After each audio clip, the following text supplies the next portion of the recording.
Shalom Bapak Ibu semua yang dikasihi oleh Tuhan Yesus. Hari ini Kamis 13 November 2025, renungan kita berjudul Kalahkan Kejahatan. Firman Tuhan dari kitab Roma 12 ayat 21. Demikian bunyinya. Janganlah kamu kalah terhadap kejahatan, tetapi kalahkanlah kejahatan dengan kebaikan. Desmond Tutu lahir di Afrika Selatan pada tahun 1931. Di tengah sistem apartheid yang kejam dan diskriminatif. Sejak kecil ia menyaksikan bagaimana orang kulit hitam diperlakukan sebagai warga kelas 2 tanpa hak yang sama dengan orang kulit putih. Ayahnya adalah seorang guru, namun keluarga mereka tetap hidup dalam kemiskinan dan keterbatasan akibat kebijakan rasial. Dia sering melihat ibunya dipermalukan di depan umum hanya karena warna kulitnya. Ia sendiri mengalami diskriminasi di sekolah dan di tempat umum, di mana fasilitas dipisahkan dan ia diperlakukan dengan tidak adil. Ketika dewasa, Desmond ingin menjadi dokter. Tetapi ia tidak mendapat kesempatan karena kebijakan apartheid. Ia akhirnya memilih menjadi pendeta dan mulai bersuara menentang ketidakadilan. Selama perjuangannya, Desmond sering menerima ancaman, intimidasi, bahkan larangan bepergian dari pemerintah. Ia juga menyaksikan banyak teman dan keluarganya menderita, dipenjarakan, atau dibunuh karena melawan sistem tersebut. Namun di tengah penderitaan itu, Desmond tetap berpegang pada iman dan kasih, memperjuangkan rekonsiliasi dan keadilan bagi semua orang.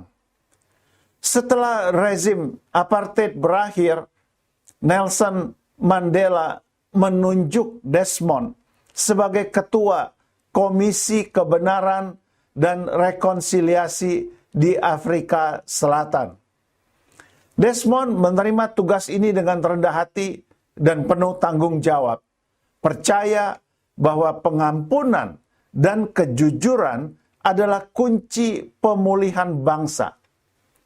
Ia memfasilitasi pertemuan antara korban dan pelaku kekerasan, mendorong mereka untuk saling mengakui kesalahan dan memberi maaf. Dalam proses ini, dia sendiri belajar melepaskan luka hati dan mengampuni mereka yang pernah menyakitinya. Dia juga mengingatkan masyarakat untuk tidak membalas kejahatan dengan kejahatan.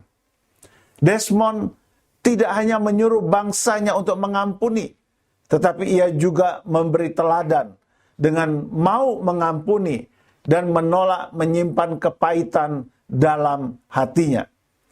Paulus berkata, janganlah kamu kalah terhadap kejahatan, tetapi kalahkanlah kejahatan dengan kebaikan. Ayat ini sangat relevan dengan perjuangan Desmond dan rakyat Afrika Selatan di dalam melawan sistem apartheid yang kejam dan tidak adil. Alih-alih membalas kekerasan dengan kekerasan, Desmond mendorong bangsa Afrika Selatan untuk memilih jalan pengampunan dan rekonsiliasi sebagaimana Kristus mengajarkannya. Apakah saat ini Anda sedang disakiti atau diperlakukan dengan tidak adil? Belajarlah dari Desmond. Lepaskan pengampunan dan menolak untuk menyimpan kepahitan.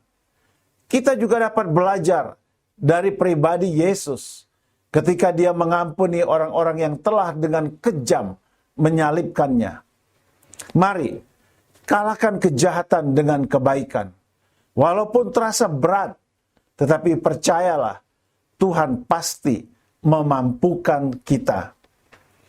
Kata-kata bijak hari ini, ketika kita mau mengampuni, dan menolak menyimpan kepahitan. Itu berarti kita belajar memiliki hati Kristus. Puji Tuhan untuk renungan yang indah. Mari kita akhiri dengan berdoa bersama-sama. Bapa di sorga, aku mau melepaskan pengampunan dan menolak menyimpan kepahitan terhadap orang yang telah menyakitiku. Dalam nama Tuhan Yesus, aku berdoa. Amin. Tidak mudah, tetapi mari kita belajar untuk mengampuni dan bukan membalas dendam. Kiranya Tuhan Yesus akan memampukan kita semuanya untuk mengasihi dan mengampuni orang-orang yang sudah melukai kita. Selamat menjalankan tugas Bapak Ibu sekalian. Tuhan Yesus memberkati kita semuanya. Shalom. Amin.